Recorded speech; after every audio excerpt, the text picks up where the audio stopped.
Hey everyone, and welcome to this deep dive, especially for you. Like today, we're really going to dig into this idea of a faith crisis for Latter-day Saints. Mhm. But here's the thing, and this is what I found so fascinating.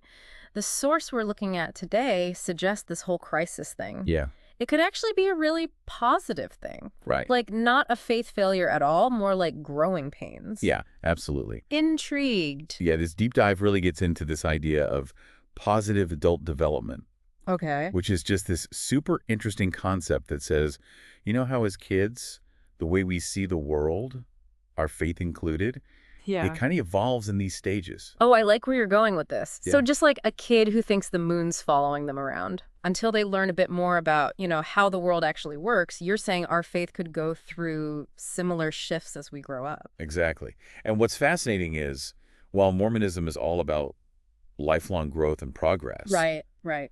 it hasn't always been the best at acknowledging or even making space for these later stages of how your faith develops, Hmm.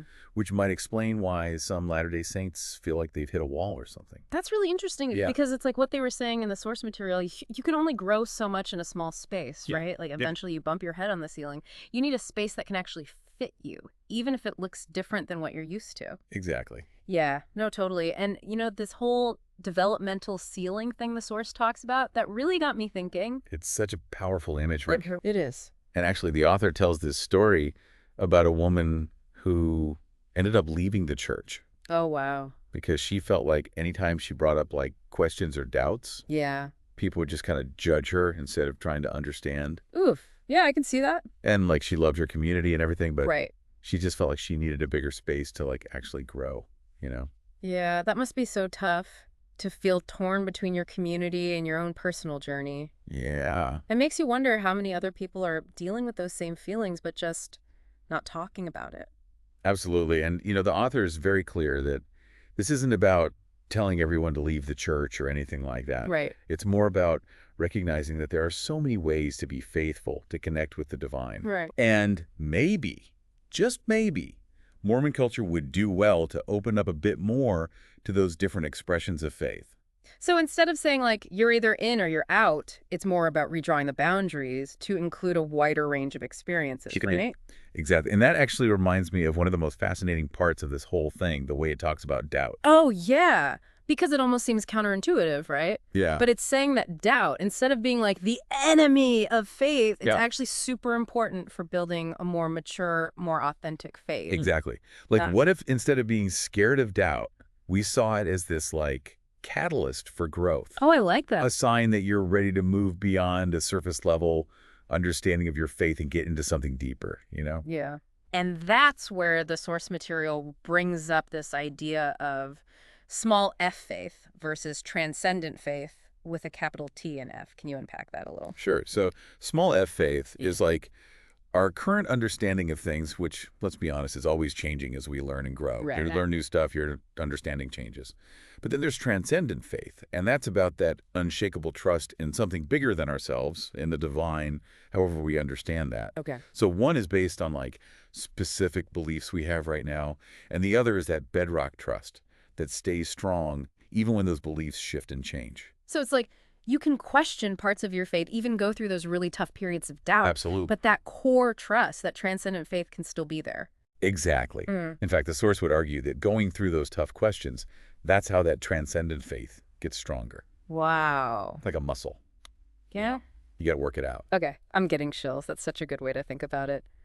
It makes me think, have you ever had a time when your faith was really shaken up? Like you questioned something you were sure about.